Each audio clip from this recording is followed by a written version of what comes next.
영업이익률이랑 순이익률이 15% 13%가 기대된단 말이에요. 근데 벌써 내년 가면 몇 프로로 뛰어요? 25% 21%로 뛰어요. 내후년으로 가면 몇 프로로 뛰어요? 35% 30%로 뛰어요. 이게 제약바이오의 힘이에요.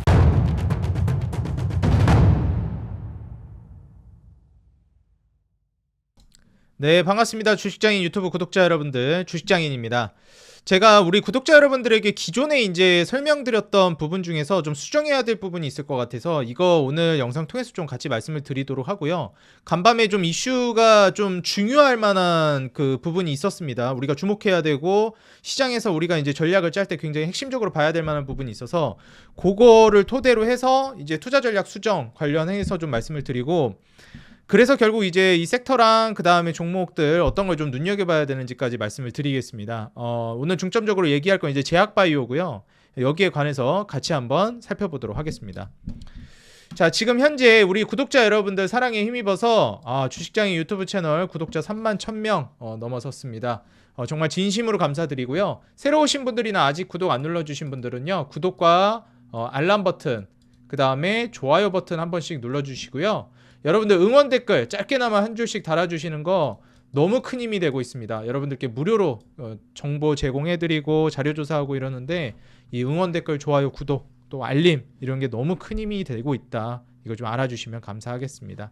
그리고 여러분들께 이제 무료로 뭐 시황 정보라든지 그 다음에 교육 자료라든지 뭐 여러분들 궁금해하시는 이 검색식도 다 여기 올려드리고 있거든요. 검색식 관련해서 이제 잘 못하겠다 하시는 분들이 있어가지고 이건 또 따로 뭐 어떻게 제가 해드려야 될지 영상 보시면 아마 할 수 있으실 텐데 이것도 잘 안 되는 분들이 있긴 한 것 같더라고요. 이거 제가 좀 고민 좀 해보겠습니다. 하단에 이제 더보기란이나 고정 댓글에다가 이제 남겨놓을 테니까 영상 그 더보기 설명란에 링크 타고 들어오셔가지고 텔레그램에서 도움 받으시면 되겠습니다. 자, 그러면 이제 본격적으로 같이 한번 시작해 보도록 하겠습니다. 자, 일단 우리가 이제 바로 주목해 봐야 될 만한 부분이 몇 가지 있는데 그게 바로 이제 그 물가 지표 나온 겁니다. 이번에 그 파월 연준에서도 그렇고 계속 그 물가 관련해 가지고 말이 많았잖아요. 미국에서도 이번에 10월 PC가 개인 소비 지출 물가 지수거든요. 이 파월 예상대로 전년 대비해서 2.3% 좀 올랐다. 이렇게 좀 나왔습니다. 보시게 되면은 미국 지금 개인 소비 지출 물가 지수 전년 대비해서 2.3% 올라선 걸 확인할 수 있어요. 2.1%까지 상승폭이 둔화되고 있었는데 보시면 아시겠지만 계속 이렇게 떨어지고 있었거든요. 쭉 이렇게 올라가는 척하다 쭉 떨어지면서 2.1까지 계속해서 낙폭이 떨어졌는데 다시 이제 2.3까지 올랐다는 거예요. 뭐야 이거 고개 들기 시작했네. 이거 좀 이게 불안하게 느낄 수도 있는 부분이다. 이렇게 해석을 하고 있는 겁니다. 그래서 이게 그러면은 연준에서 이거 물가 올라갈까봐 해서 기준금리 올리는 거 아니냐 이런 말까지도 나왔는데 제가 말씀드렸죠. 그럴 일은 진짜 희박하다. 진짜 천지개벽할 정도의 돌발악재 터지지 않는 한. 그래서 이 물가가 이제 둔화되고 있었는데 그게 좀 정체되니까 금리 인하 할까 싶었지만 뭐라고 떴냐면 그래도 12월 금리 인하는 가능할 것이다. 이렇게 좀 평가받고 있습니다. 왜 이런 평가가 나오느냐? 지금 미국 개인 소비 지출 반등세에도 불구하고 12월 이제 연준에서 금리 인하 확률이 상승했습니다. 그러니까 원래 이제 기준금리 인하할 거로 예상되고 있었던 그 확률이 있거든요. 예를 들어서 기준금리 한 단계 인하할 확률 몇 프로, 뭐 두 단계 인하할 확률 몇 프로, 동결할 확률 몇 프로 이렇게 이제 확률을 산정한단 말이에요.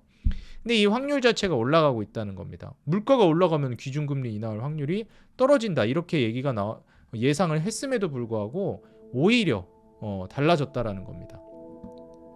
그래서 연준에서도 물가 지표의 단기 반등에는 크게 연연하지 않겠다. 제가 말씀드렸죠. 연준이 무슨 이 피벗을 이 기준금리 올리고 내리고 하는 이 기조 자체를 손바닥 뒤집듯이 그렇게 막 바꾸는 그런 가벼운 집단이 아니라는 거예요. 그러니까 물가가 둔화되고 있었고 이게 잠깐 좀 튀어 올랐다고 해서 그것 때문에 막 완전히 방향성을 바꿔버린다? 그렇게는 하지 않는다라는 겁니다. 다만 제가 말씀드렸듯이 브레이크를 걸 가능성이 있고 좀 지연될 수 있다라는 거죠. 그래서 지금 연준이 12월 기준금리를 한 단계 우리가 이제 베이비 스텝이라고 얘기하죠. 이제 12월 기준 이것도 제가 이제 잘못 설명해 드린 게 있는데 댓글에 떨어뜨리는 건 스텝이 아니고 컷입니다. 스몰 컷, 빅 컷, 뭐 자이언트 컷 뭐 이런 식으로 하는 겁니다. 그러셔가지고 그 제가 설명을 잘못했다 생각이 들더라고요. 그래가지고 이 스몰 컷이라고 불러야 되나, 이거 베이비 컷이라고 불러야 되나, 하여튼 한 단계 컷, 예, 기준금리를 인하합니다. 그래서 이 부분 이게 인하한다 확정된 건 아니지만 그 확률이 66.5%라는 거예요. 원래 전날에는 59.4%로 60% 정도 됐거든요. 근데 물가지표가 이렇게 다시 튀어 올랐음에도 불구하고 오히려 올랐다는 겁니다. 왜냐면 파월이 이제 15일 행사 때도 10월 PCE 물가지표 추정치 예고하면서 때론 울퉁불퉁한 길이 있겠지만 나는 인플레이션 우리의 2% 목표 수준으로 지속해서 둔화할 것으로 기대한다. 그럼 왜 연준은 지금 당장 물가가 좀 튀어 올라가지고 우려는 되지만 그럼에도 불구하고 결국 물가는 안정될 거라고 보느냐, 그리고 그럼에도 불구하고 기준금리를 인하할 확률이 높아지고 있느냐. 그 이유는 제가 어디에 있다 그랬어요? 여러분들 항상 말씀드리죠. 보이는 걸 믿으라고. 그 이유는 어디 있다고요? 경기의 바로미터라고 할 수 있는 구리 가격이 안 올라가잖아요. 구리 가격만 안 올라가나요? 유가도 안 올라가잖아요. 그러니까 이게 결국 드러내는 게 뭐예요? 구리 가격과 이제 원유 가격이 안 올라간다는 거는 뭐 공급이 많아져서일 수도 있겠죠. 공급이 너무 많아지니까. 근데 공급이 많아져서 이렇게 떨어진 건가요, 가격이? 그렇지 않다는 거예요. 뭐 감산한다 이런 얘기도 했었는데 과거에는. 그 이유가 뭐냐? 결국 수요를 기반으로 해서 이렇게 가격이 떨어졌다는 겁니다. 그러니까 수요가 없는 거예요. 원유 수요도 없고 구리 수요도 없고. 경기가 이제 호경기로 나아가게 되면은 원유도 많이 사가고 구리도 많이 사가는데 안 사간다는 거예요. 왜 안 사가요? 경기가 얼어붙었으니까. 뭘 하려고 안 하니까. 활기를 잃었으니까. 그러니까 이제 뭐 사가지도 않는 겁니다. 이런 기초적인 원자재들, 경기를 살리기 위해서 필요한 원자재들을 안 사가는 거예요. 줄이거나. 그러니까 가격이 떨어지죠. 그래서 유가라든지 이런 그 구리라든지 이런 가격들이 오르지 못하고 있다. 경기가 불경기라는 거를 부정할 수 없는 명백한 사실이다. 그리고 금 가격도 너무 많이 올랐고. 근데 이제 서서히 금 가격은 떨어질 가능성이 있다. 왜? 기준금리 인하가 계속될 거고 결국 장기적으로는 투자시장으로 돈이 계속 유입될 거기 때문에. 그런 관점에서 이제 달러 인덱스도 떨어질 거라고는 보고 있습니다. 물론 이제 트럼프 정권이기 때문에 자국 우선주의, 마가 정책, Make America Great Again 이렇게 이제 내세우고 있기 때문에 많이 올랐어요. 솔직히 기본적으로 기준금리 인하 기준에서 달러 인덱스 이렇게 올라가는 거 이거 정상적인 흐름은 아니에요. 트럼프 효과예요. 이거는 10월 11월 이렇게 올라간 거는. 물론 뭐 지정학적 리스크나 전쟁 리스크도 있었겠지만 이 정도 파워, 그러니까 뭐 이 정도 올라간 건 모르겠어요. 10월 달에 한번 올라간 거. 이 11월까지 올라간 건 진짜 트럼프 파워가 어마무시한 겁니다. 근데 이제 지정학적 리스크가 만약에 조금 중동에서도 이제 중재되려고 하죠. 트럼프가 이제 당선되면서 중요해진 거는 평화가 찾아올 것이다. 제가 말씀드렸듯이 이 주식시장에 화랑이 찾아오려면 저금리, 호경기, 그리고 평화입니다. 근데 트럼프 정권에 들어서면서 저금리 뭐 잠깐 브레이크가 걸리긴 했지만 지속될 거라고 보고 있어요. 그죠? 그 다음에 평화 찾아올 거로 보고 있습니다. 자, 그런 관점에서 지금 여전히 불경기예요. 그럼 기준금리 인하 기조는 지속될 가능성이 높다는 겁니다. 장기적으로 이 경기를 지금 살릴 만한 그런 모멘텀이 딱히 없기 때문에. 그래서 인하 기조는 계속될 가능성이 높다. 다만 속도의 차이가 있을 뿐. 그리고 단어 선택이라든지 언급을 좀 비둘기적으로 하다가 매파적으로 중간중간 이제 좀 언행 자체를 그렇게 하면서 브레이크를 걸 수는 있지만 큰 파도, 큰 강물의 흐름은 역행하지 않을 것이다. 이렇게 좀 말씀을 드립니다. 그런 관점에서 제약바이오는 올라갈 것이다 말씀을 드렸는데 여기서 제가 또 이제 사과해야 될 만한 부분이 제가 제약바이오에 있어서 얼마 전에 뭐라고 했냐면은 추매는 하지 말고 신규분들은 진입하시는 게 좋겠다. 그리고 이제 추매 시점을 말씀드릴 때 연준의 기조가 바뀔 때 하시는 게 좋다라고 말씀을 드렸는데 지금 또 연준의 기조가 살짝 완화적인 느낌으로 바뀔랑 말랑한 느낌이에요. 사실 저는 이미 완화적인 스탠스는 지금 현재 퍼지고 있다라고 보고 있습니다. 여전히. 근데 중요한 건 제가 추가 매수를 연준의 스탠스가 다시 바뀌면 하시라 말씀드렸는데 그렇게 하시기보다는 원래는 이제 급락이 떨어지면 폭락이 떨어지면 하시라 그랬잖아요. 근데 과연 지금 지수가 이게 폭락 수준인가? 저는 그렇게 보진 않거든요. 그러니까 이제 엔캐리 트레이드로 무너졌을 때 8월 초에 이렇게 무너진 거 이후에 또 떨어지긴 했는데 이게 과연 급락 수준인가 폭락 수준인가, 물론 다른 국가 대비해서 너무 좀 그렇긴 하지만 전 그 정도는 아니라고 보거든요. 그리고 또 중요한 부분 중에 하나가 미국 증시 같은 경우에 폭락이 안 나왔다라는 거. 글로벌 증시 자체가 다우 신고가 계속 쓰잖아요. 나스닥, S&P 지수가 계속 좋아요. 그러니까 사실 8월 달에 급락 나온 이후에는 전반적으로 이제 폭락이 나왔다, 뭐 급락이 나왔다, 이런 관점으로 보기엔 저는 어렵다라고 보고 있습니다. 그래서 연준의 스탠스가 바뀌면 제약바이오 추매를 좀 고려해 보시라라고 이제 말씀을 드렸었는데, 연준의 스탠스가 바뀌어도 그냥 추매는 안 하는 게 어떨까, 좀 저는 그렇게 생각을 합니다. 왜 그러냐면 장기적으로는 계속 제가 이제 장밋빛 미래를 그려드리고 있는데 단기적으로는 여전히 저는 좀 불안감이 좀 내포가 되어 있는 시장이라고 생각을 해요. 일단 환율 자체가요 그다지 우호적이지가 않아요. 절대적인 환율 수치 자체가 1,400원 근처에서 계속 놀잖아요. 이게 뭐 1,350원 되고 이러면 모르겠는데, 아니면 더 떨어질 거라는 기대가 있으면 모르겠는데 그런 단계는 아니다. 다만 이제 여기에서 우리가 긍정적으로 볼 만한 부분이 또 있기는 한데, 제가 그렇게 강조해 보지 않았던 예탁금이 지금 상당히 많이 늘어났습니다. 반면 신용잔고는 떨어지고 있어요. 아주 긍정적인 흐름입니다. 예탁금은 치고 올라가는데 역으로 신용잔고는 떨어지고 있는 모습. 그러면은 예탁금 대비 신용잔고 비율이 상당히 건전하게 흘러가는 겁니다.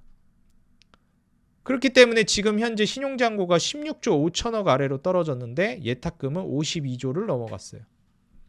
아주 긍정적인 흐름을 가고 있다. 그러니까 시장이 체질 개선이 건강하게 체질 개선이 되고 있다.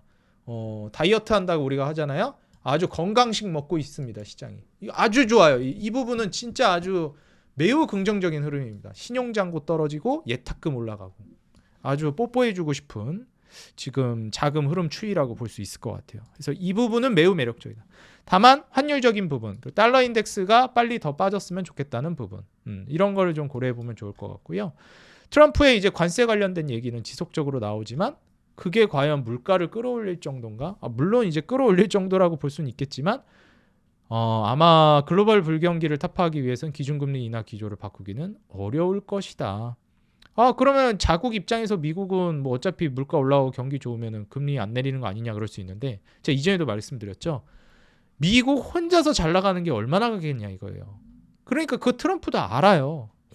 혼자서 이제 잘 나가고 혼자서 이제 버티는 거 오래 못 간다는 거. 글로벌 불경기, 이 금융적 지위가 낮은 국가들, 못 사는 나라부터 도미노로 무너지다가 결국 종국에는 미국까지 이제 타격이 옵니다. 그게 도미노로 이렇게 무너지면서. 그럼 미국이 자기네까지 오는 건 막아야 될 거 아니에요. 그러니까 지금 일단 우리부터 살자. 미국이 지금 그런 정책이에요. 이 막아라는 거, Make Great America Again 뭐 이런 게 다 결국 나부터 살자라는 기조예요. 그 안에 깔려 있는 게. 유동성 확보하면서 기준금리 인하할 때 평소 같았으면 개발도상국이나 뭐 중국 같은 나라들이 훨씬 먼저 더 빨리 더 많이 성장을 했는데 그거 이제 안 된다는 거예요. 미국이 먼저, 미국이 더 많이 성장하게 판을 깔아놓고 그 다음에 니네 성장해. 그러니까 찬물도 위아래가 있어. 순서가 있어. 낙수효과 기다려. 이거거든요. 그래서 지금이야 달러 인덱스 치솟았지만 전 장기적으로 달러 인덱스 떨어질 거라고 봐요. 그러면서 결국 낙수효과 떨어질 건데, 기준금리 인하가 시작되는 초반에는 원래 좀 변동성도 크고 굉장히 혼란스럽습니다. 불경기 모멘텀 때문에. 그래서 시장 자체도 여전히 그게 이제 저는 있다라고 보고 있고, 불경기 모멘텀이 진짜 깔끔하게 해결된 게 아니어가지고 여전히 저는 좀 불안감은 좀 있어야 된다고 생각해서 중간 정도 공격성을 좀 유지하는 게 맞는 것 같아요. 아직까지는. 그래서 제약바이오는 말씀드렸듯이 매도할 건 아니다. 매도할 건 아니고, 제약바이오는 추매도 할 건 아니다. 다만 신규 진입은 지금 해도 괜찮다. 제약바이오 나쁘지 않다. 긍정적이다. 다만 중간 정도 공격성, 50%의 현금 항상 이 강조 드리니까 꼭 명심하시기 바라겠습니다. 자, 이런 관점에서 그러면은 그럼 신규진이 괜찮다고 했으니까 신규로 만약에 들어간다라고 하면 지금 제약바이오 뭘 들어가 볼 만하냐? 1번 알테오젠. 근데 이제 알테오젠은 이거는 제가 이제 들어가 볼 만한데 지금 들어가진 말라고 하고 싶어요. 왜냐면 좀 말이 왔다 갔다 하는 것 같은데 왜 그런지를 설명드릴게요. 일단 알테오젠은 외인 수급이 돌아오지를 않았어요. 명확하게. 그리고 너무 많이 올랐어요. 단기적으로. 그래서 제가 연준의 스탠스가 바뀌는 게 중요하고 20만 원에서 25만 원 구간의 바닥 라인을 형성하는 거를 확인하는 게 중요하다 말씀드렸고 파월 연준 의장 이렇게 크게 세 가지를 강조드렸는데 연준 스탠스는 확 돌아섰다기보다는 그냥 그 스탠스를 유지한다 정도로 저는 생각을 하고 있고요. 20만 원 내지 25만 원 지지 라인 확인됐다라고 보기는 어렵습니다. 왜냐하면 지금 낙폭이 여전히 진행 중이라고 보셔야 돼요. 이거는 다졌다라고 볼 수 없어요. 말아 올릴 때를 확인해야 그게 이제 다졌다라고 보는 겁니다. 그래서 이거는 아직 기술적으로 뭔가 볼만한 타이밍이 아니에요. 타점상 가격은 매력적이라고 봐요. 왜냐하면 지금 시총이 16조인데 제가 말씀드렸듯이 시총 저는 최소 50조는 갈 거라고 보고 있거든요. 그러니까 시총 50조는 기본적으로 간다라는 건 뭐 6, 70만 원은 기본적으로 이제 뭐 80만 원까지도 볼 수 있다는 거잖아요. 저는 일단 100만 원 본다라고 말씀을 드렸고 최종적으로 장기적으로 본다라고 하면 지금 시총이 16조니까 뭐 가격적인 부분은 메리트가 있다. 다만 타이밍상 조금 애매한 건 있다. 외인 수급도 안 돌아왔고 기술적으로 다지는 모습이 보이지도 않고 뭐 연준 스탠스가 막 엄청 완화적으로 하는 것도 아니고 애매한 스탠스 느낌 이런 느낌이라 크게 흐름은 안 바뀌겠지만 좀 더 기다리는 게 어떨까 알테오제는 그렇게 말씀드리고 싶어요. 근데 삼성바이오로직스는 지금 들어가도 괜찮다. 지금 당장도 괜찮다 말씀드리고 싶고 SK바이오팜도 지금 당장 괜찮다. 지금 들어가도 나쁘지 않다. 알테오제는 지금 들어가도 괜찮은데 대신 소액으로만 하는 게 좋을 것 같다. 이렇게 말씀드리고 싶어요. 이게 맞을 것 같습니다. 소액으로만. 그리고 제가 말씀드린 아까 얘기한 그 세 가지 조건이 다 맞아떨어지면 그땐 조금 이제 본격적으로 삼바나 SK바이오팜 들어가듯이 들어가도 될 것 같아요. 근데 지금은 삼바나 SK바이오팜 들어가듯이 들어가는 것보다 훨씬 적게 들어가시는 게 좋겠다. 알테오제는. 삼바나 SK바이오팜은 상당히 메리트가 있을 것으로 보고 있다. 이렇게 좀 말씀을 드리겠습니다. 셀트리온도 저는 굉장히 좋게 보고 있고요. 일단 트럼프 정권 들어서면 아마 바이오시밀러 관련된 종목들 굉장히 수혜를 볼 거로 기대하고 있어요. 그 다음에 CDMO 관련된 종목들. 결국 이제 CDMO의 대장이라고 하면 삼성바이오로직스고 그 다음에 바이오시밀러 대장이라고 하면 셀트리온이죠. 물론 삼성바이오로직스도 100% 자회사 삼성바이오에피스 바이오시밀러가 있지만 아무래도 바이오시밀러에서는 셀트리온이 진짜 상징적인 기업이라고 생각이 됩니다. 뭐 다잘렉스라든지 지금 진펜트라 뭐 워낙에 지금 현재 셀트리온 모멘텀이 많기 때문에 셀트리온은 지금도 전 나쁘지 않다고 생각해요. 물론 기술적으로 여기 200선 저항대가 있긴 한데 요것만 뚫어주면 전 셀트리온 일단 가격적으로는 지금도 매우 메리트 있다고 봅니다. 다만 이제 타점상 그렇게 좋은 타점이 아니기 때문에 지금이 그런 것만 좀 아쉽다. 이렇게 보고 있고요. SK바이오팜은 일단 그 엑스코프리 관련해가지고 계속 말씀드리지만 미국 진출하면서 거기서 이제 오는 시너지라든지 수혜를 계속해서 가져갈 걸로 보고 있습니다. 마진율부터 말이 안 되고 SK바이오팜 잠깐 보여드리자면 삼바나 뭐 알테오젠 이거 너무 높아가지고 부담스러워 하시는 분들이 있는데 삼성바이오로직스는 근데 굳이 안 불안하셔도 될 것 같아요. 너무 메리트가 커서 SK바이오팜이 작년까지만 해도 적자 보고 있었거든요. 근데 이제 올해부터 흑자 전환인데 700억대, 800억대 영업이익 순이익이 나옵니다. 매출도 3,500억에서 5,000억대로 뛰고 그리고 7,000억, 9,000억대로 뛰고 2027년으로 가면 아마 매출이 1조 2천억까지 1조를 넘어설 걸로 기대됩니다. 영업이익 순이익은 5,000억, 3,700억으로 뛸 걸로 기대가 돼요. 그러니까 이 정도면 와 지금 마진율이요 여러분들 PER이 한 23배까지 떨어지는 거거든요. 27년도 가게 되면은 지금 PER이 지금은 올해 100배 정도 예상이 돼요. 와 PER이 100배라고요? 그거 미친 거 아니에요? 근데 항상 말씀드렸죠. 주식은 선반영이라고. 지금 그리고 제약바이오 같은 경우는 프리미엄을 훨씬 더 부여해 줍니다. 왜냐하면 파이프라인 가치가 있기 때문에 그래요. 그거는 이익에 이렇게 드러나지를 않아요. 지금 보시게 되면 SK바이오팜 같은 경우에는 이렇게 이익이 찍히는 걸 기반으로 PER이 100배라고 하면은 말도 안 되는 것 같잖아요. 근데 이거는 말 그대로 눈에 보이는 거, 이 유형의 자산이라고 하는 게 맞으려나? 하여튼 눈에 보이는 실적인 거고 안 보이는 가치들이 있단 말이에요. 파이프라인 같은 거, 임상 진행하고 있는 거. 당장 이거 다른 데다가 기업이나 뭐 이런 데다 넘겨도 그 정도 가치를 어느 정도 받는 것들. 개발하고 있는 것들. 요즘에 또 이런 거 중간에 넘기는 것도 시장이 워낙에 잘 활성화돼 있어가지고 실제로 가치 산정도 잘 해줍니다. 그래서 지금 이걸 기준으로 100배라고 따지기엔 이 파이프라인 가치도 숨어 있다라는 거, 시총에 반영이 되고 있다라는 걸 보셔야 되고, 그 다음에 이제 중요한 건 뭐냐면 이게 미래 이제 실적이 어느 정도 다 가치 반영이 되고 있다라는 거예요. 왜냐하면 크게 문제가 있지 않는 한 이대로 흘러갈 거기 때문에. 그러면 그걸 감안하면 23배인데 여기서 또 제약바이오는 물론 다 그런 건 아니에요. 보통 제약바이오가 마진율이 높기 때문에 올해는 영업이익률이랑 순이익률이 15% 13%가 기대된단 말이에요. 근데 벌써 내년 가면 몇 프로로 뛰어요? 25% 21%로 뛰어요. 내후년으로 가면 몇 프로로 뛰어요? 35% 30%로 뛰어요. 이해가 되시죠? 이게 제약바이오의 힘이에요. 엄청난 마진율 상승. 이 진짜 괴물 같은 상승입니다.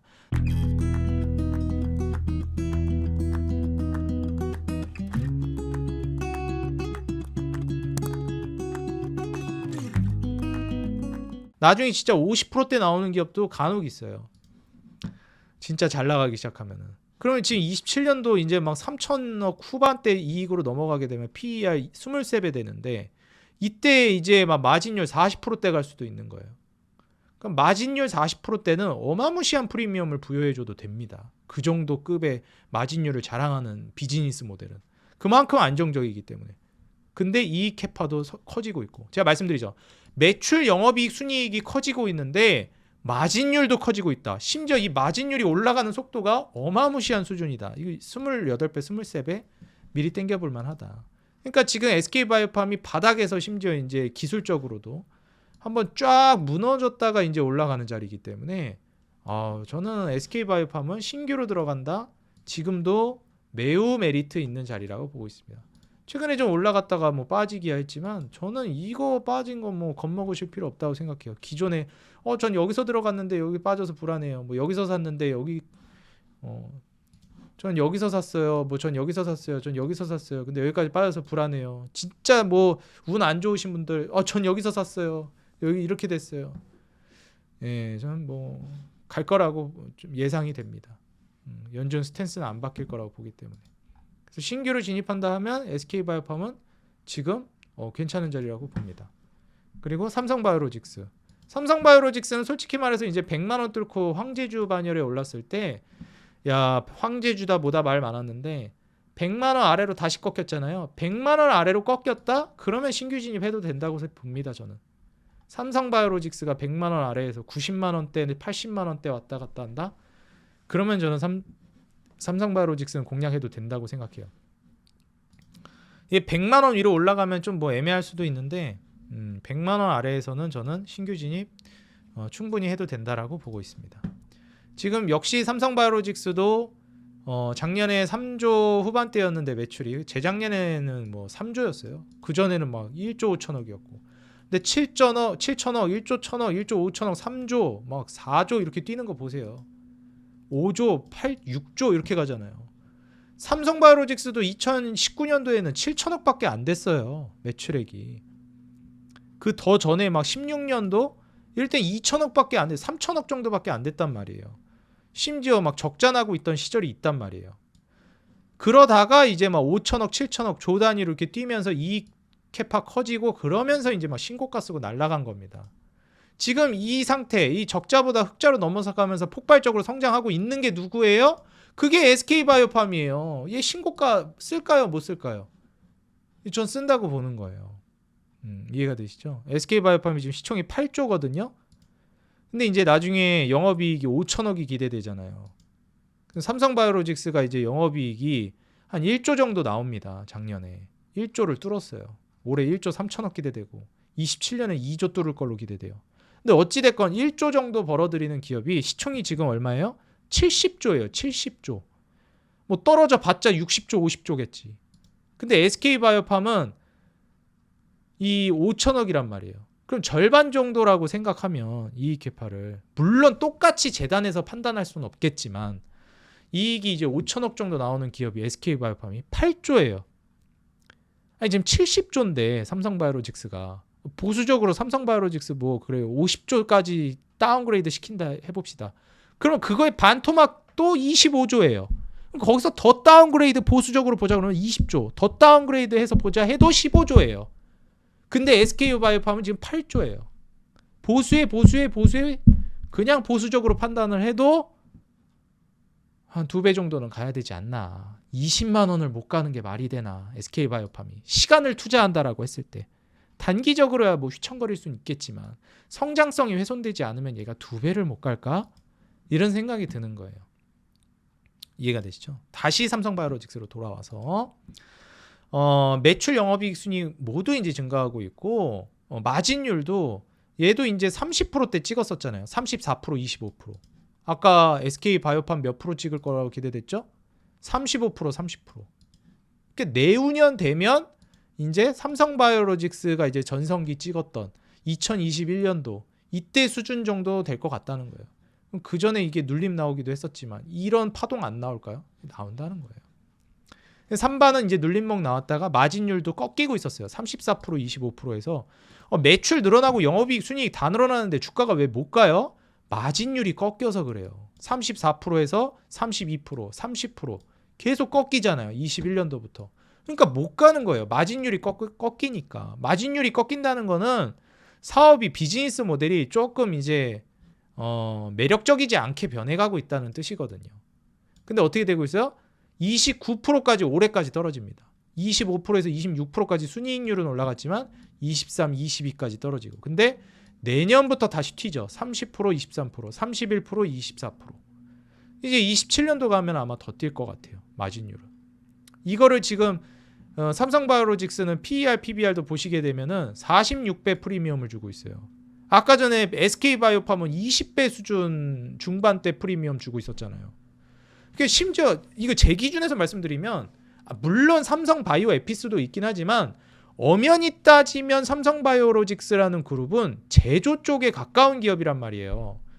CDMO라든지 약품들 제조하고 바이오시밀러 제조 쪽에 가까운 쪽인데 제약바이오에 엄청난 마진율을 기록하면서 프리미엄을 주는 제약바이오에 프리미엄을 주는 그 진짜 근본적인 이유는 높은 마진율을 기록할 수 있기 때문이고 그 기저에는 신약 개발이라든지 그 로열티라든지 이런 거거든요. 왜냐면 로열티 이런 것들이 그냥 앉아서 돈 버는 거거든요. 공장도 필요 없고 그냥 로열티 판매하면 물론 연구실이나 개발 이런 건 중요하겠지만 판매가 시작되면 그때부터 들어오는 로열티나 뭐 이런 것들은 가만히 있어도 들어오는 돈들이다 보니 마진율 자체가 말이 안 되게 높아진단 말이에요. 그러니까 고부가가치 산업이라고 얘기하고 우리가 농업, 공업, 중무장대 산업에서 반도체, 첨단 산업, 그 다음에 IT 플랫폼 이런 고부가치 산업으로 넘어가야 된다고 계속 얘기하는 거예요. 고부가가치 산업이니까. 우리나라도 산업 생태가 이제 바뀐 거예요. 자동차 물론 이제 좋고 철강 이런 거 다 좋은데 나라가 먹고 살고 나라가 진짜 더 다음 단계로 넘어가려면 미국 같아져야 된다. 결국 애플이 돈 다 벌잖아요. 미국에서 애플이 스마트폰 애플 그거 아이폰 만듭니까? 폭스콘이 만들잖아요. 대만에서 만든단 말이에요. 정작 지들이 기계 안 만들어요. 소프트웨어 개발해서 그냥 애플이라는 그 생태계를 만드는 거지. 이게 힘이란 말이에요. 이번에 알테오젠이 그렇게 평가받는 게 뭐예요?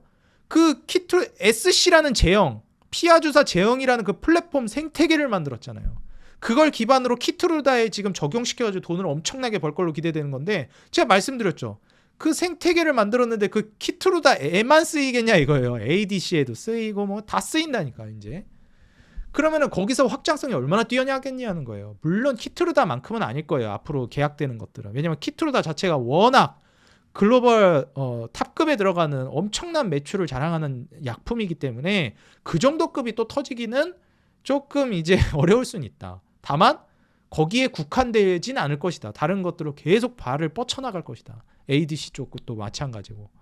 어찌됐건 그런 관점에서 봤을 때는 삼성바이오로직스보다 저는 오히려 SK바이오팜 같은 R&D라든지 제조 쪽이 아니라 여기에 치중된 기업들이 훨씬 더 프리미엄을 많이 받아야 되는 게 아닌가. 절대적인 마진율을 놓고 보더라도 당장에는 10%대니까 그럴 수 있는데 이제 엑스코플이나 나중에 이제 갔을 때 얘가 이제 40% 막 30% 중후반으로 가게 되면 그러면 그때는 삼바보다 프리미엄을 더 줘야 되는 거 아닌가? 그러면 삼바는 지금 막 40배, 60배 이렇게 받고 있는데 뭐 26년도 거를 끌어온다라고 하면 PER이 46배를 받고 있는데 SK 바이오팜은 28배를 받는다? 이때 마진율이 더 높은데 35% 30%가 삼바 이때는 31% 24%예요. 그럼 이게 프리미엄 46배 대 28배가 맞나? 그런 삼바조차 올라갈 거로 보고 있는데 SK바이오팜이 그 반의 반도 못 올라가는 거는 좀 과하지 않나 그렇게 보고 있습니다. 어찌됐건 삼바는 또 규모의 경제도 있고 이번에 아마 그 트럼프 정권 들어서면서 중국 배척하기 시작하면 우시라든지 그런 기업들을 대체할 걸로 기대됩니다. 다른 기업이 대체할 수 있지 않냐? 지금 전 세계적으로 그 정도 물량을 대체할 수 있는 기업이 몇 없습니다. 그 대표적인 게 삼성바이오로직스예요. 그래서 저는 삼성바이오로직스가 그 자리를 대체할 가능성이 꽤 높다라고 보고 있어요. 뭐 다는 차지 못해도 상당수 대체할 거로 보고 있습니다. 그런 관점에서 마진율 올라가면서 매출, 영업이익, 순이익, 외형 확장과 질적 성장인 마진율까지 올라가면서 이제 100만 원 아래에서 황제주 아랫단에서는 저는 삼성바이오로직스는 여전히 지금도 매수해봄직한 종목이라고 봅니다. SK바이오팜 역시 마찬가지. 알테오젠도 지금도 사도 되지만 저는 조금만 사는 게 어떨까. 20만 원, 25만 원까지는 조금 열려있다라고 저는 생각을 해요. 좀 아직은 외인 수급도 안 돌아왔고 그렇게 좀 보시면 되겠습니다. 그 다음 이제 뭐 셀트리온 역시 마찬가지. 앞서 말씀드렸듯이 이제 트럼프 정권 들어서면서 약가 인하를 하겠다라고 계속 얘기를 합니다. 약가 인하를 하겠다라는 게 바이든 정권에선 강제적으로 약가 상한선을 정해놓고 이 위로는 못 팔게 이제 했는데 트럼프는 그건 너무 반시장적이다. 그렇게 하면 안 된다. 경쟁을 부추겨서 자연스럽게 가격이 떨어지게 해야지. 그래서 이제 바이오시밀러라는 게 뭐예요? 복제약이에요. 뭐 어떤 기업이 약을 하나 새로 개발하면은 그걸 독점권을 부여해 줍니다. 언제까지는 니네만 팔 수 있게 해줄게. 니네가 개발한 거니까. 근데 이제 그게 끝나면 특허 기간이 끝나면은 이제 다른 기업들도 다 그 약을 만들 수 있어요. 비슷하게. 혹은 복제약.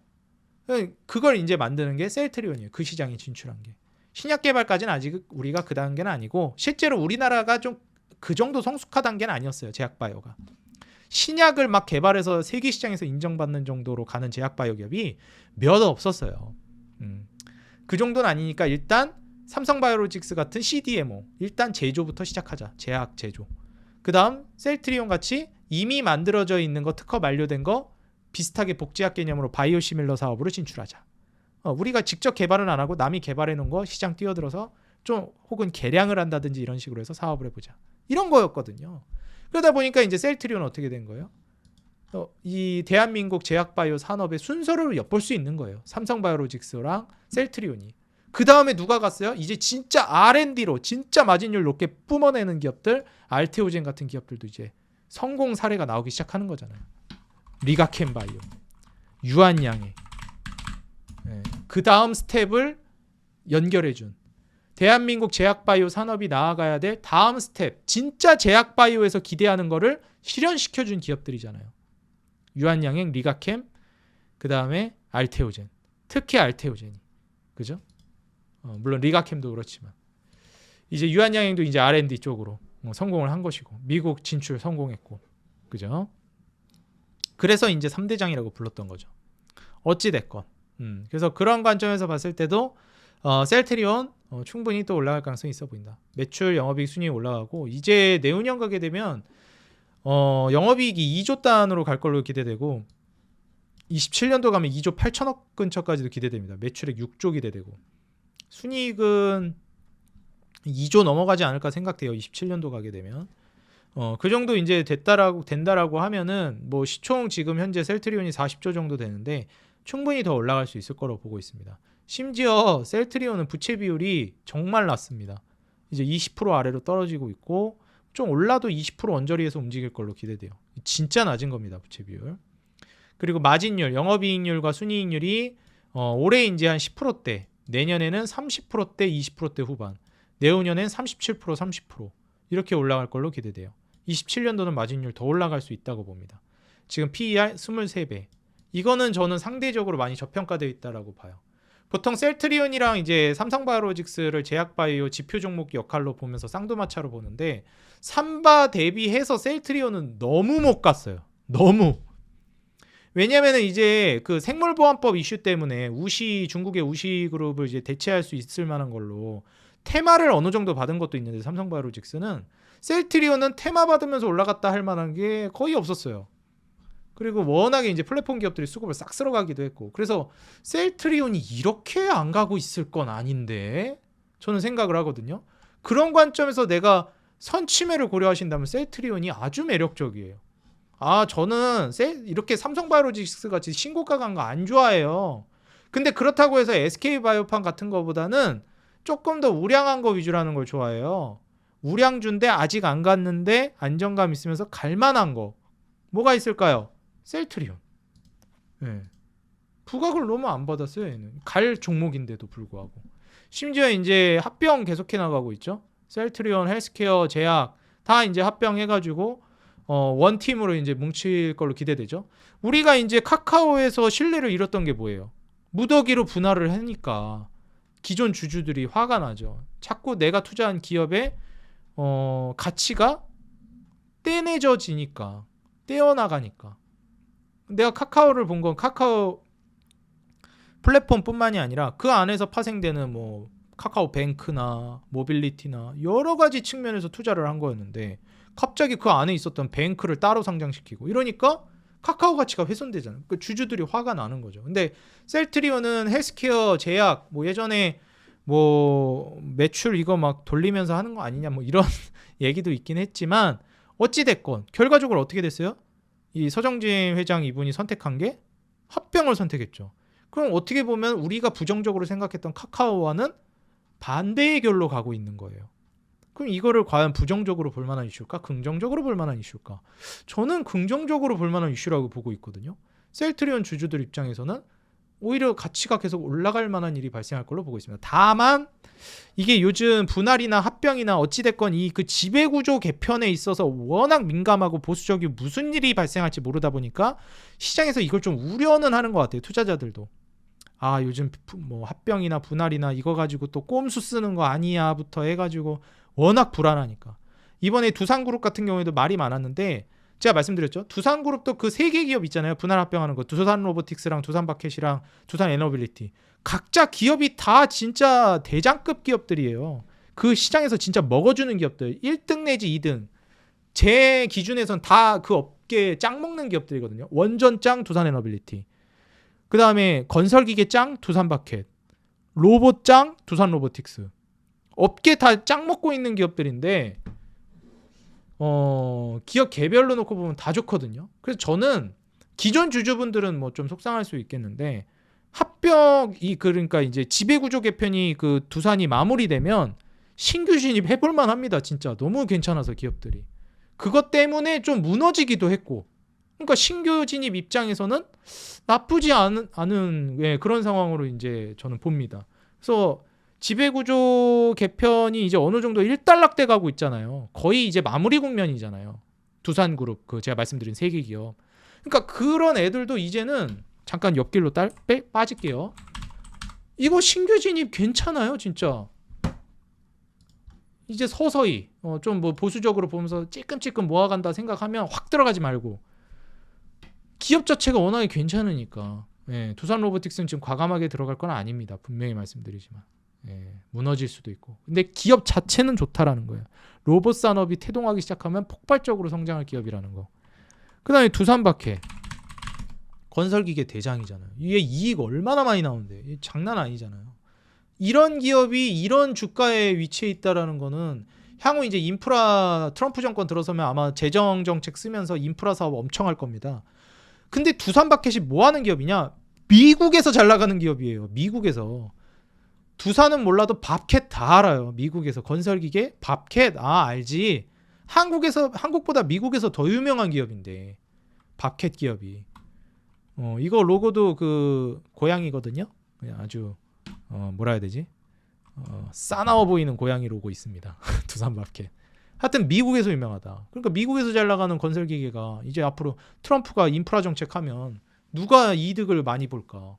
두산밥켓이죠 뭐. 물론 현대건설기계, 현대인프라코어도 좋은데 걔네 뭐 인도나 혹은 뭐 다른 데서도 좀 중동이나 이런 데서도 유명한데 진짜 미국 특장점을 가지고 있습니다. 두산바켓은. 이런 관점에서 보면 두산바켓 너무 매력적이에요. 그리고 그냥 딱 떼놓고 보더라도 두산바켓이 대장이에요. 제 기준에서는.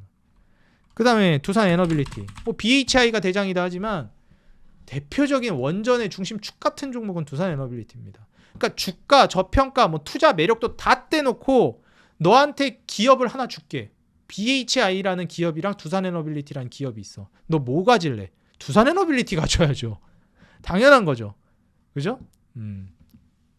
이런 겁니다. 그 투자 매력도는 뭐 어쩔지 몰라도 그런 관점에서 업계 탑 기업들이라는 거. 근데 심지어 전부 다 지금 시장에서 부각될 만한 기업들이라는 거예요. 원전, 건설기계, 로봇. 지금 트럼프 일론 머스크 정책과도 맞아떨어지죠. 일론 머스크 로봇 사업, 두산 로보틱스. 트럼프 인프라 정책, 두산 바켓, 재건 인프라. 그 다음에 트럼프 전통 에너지 강조, 원전, 두산 에너빌리티. 그러니까 이 지배구조 개편만 끝나면 신규 진입 고려해보세요. 제가 두산 에너빌리티는 계속해서 말씀드렸죠. 신규 진입해도 된다고. 10년 보고 하시라고. 제가 조선주를 2019년부터 강력하게 밀었는데 지금 이제 한 5년 지났나요? 앞으로 5년은 더 갈 거예요. 이제 중간 왔어요. 조선은. 제가 봤을 때는. 그 두산 에너빌리티도 한 10년 보세요. 지금부터. 조선 다음 중후장대 얘가 10년 이끌 겁니다. 두산 바켓. 지금 많이 떨어졌어요. 솔직히 그때 그 지배구조 개편 이슈 때문에 악재성 인식을 하면서 이거 다시 회복할 걸로 봅니다. 업황도 좋고. 두산 로보틱스는 성장주라 지금 당장 큰 돈 들어가기엔 부담돼요. 솔직히 지금 시총이 4조 5천억인데 적자 보고 있는 기업이잖아요. 그러니까 부담되는 건 맞다. 그래서 이거는 정말 뛰어나고 업계 탑 기업은 맞는데 한국에서 로봇 1등 꼽아봐라 하면 두산 로보틱스 저는 꼽는데 근데 크게 들어가기엔 좀 부담된다. 지금은. 그렇게 좀 말씀드리고 싶습니다. 아시겠죠? 그러니까 조금씩만 보시라. 알테오젠도 너무 좋은 기업인데 좀 부담되는 게 있어서 그런 거예요. 그러니까 조금만 들어가시라. 이렇게 말씀드리는 그런 맥락이에요. 다시 돌아와서 이제 뭐 셀트리온 말씀을 드렸고요. 제약바이오. 그 다음에 이제 여기서부터는 조금 조미료 같이 들어가는 종목들이에요. 그러니까 이런 것들은 조금씩만 보세요. 그냥 많이 보지 말고. 삼성바이오로직스나 SK바이오팜, 셀트리온 이런 종목들에 좀 무게중심이 들어가 있으셔야 됩니다. 혹은 알테오젠. 근데 알테오젠은 많이 들어가면 안 되고. 그 다음에 이런 종목들은 그냥 조미료 개념으로 보세요. HK이노엔이나 녹십자 웰빙이나 아니면 뭐 녹십자나 녹십자가 또 이제 다시 반등을 많이 가고 있습니다. 녹십자 알리글로 미국 진출이 핵심이라고 말씀드렸죠. 알리글로 이제 진출하면서 본격적으로 올라갑니다. 얘는 이제 마진율이 그다지 높지가 않아가지고 그런 건 있지만 그럼에도 불구하고 매력적이다. 월봉상 여기 저항대 맞고 있어서 좀 그렇긴 한데 뚫을 거라고 제가 이제 예측을 해드렸죠. 뚫을 거라고 봅니다. 그래서 녹십자는 결국 뚫을 거라고 보는 입장에서 조미료로 넣어볼 만한 종목이다. 녹십자 웰빙 마찬가지. 그 다음에 동아 ST도 마찬가지 이하 동문입니다. 그리고 이 중에서 가장 좋게 보고 있는 건 한올바이오파마입니다. 한올바이오파마를 가장 좋게 봐요. 조미료 종목들 중에서 이 조미료라고 표현하는 게 좀 그렇긴 한데 그 중에서는 얘를 가장 좋게 봅니다. 한올바이오파마를. 그래서 한올바이오파마를 한번 좀 눈여겨 보시고요. 지금 현재 좀 고점 찍고 떨어졌는데 매출이나 이제 마진 올라가는 게 속도 자체가 굉장히 빨라질 걸로 기대됩니다.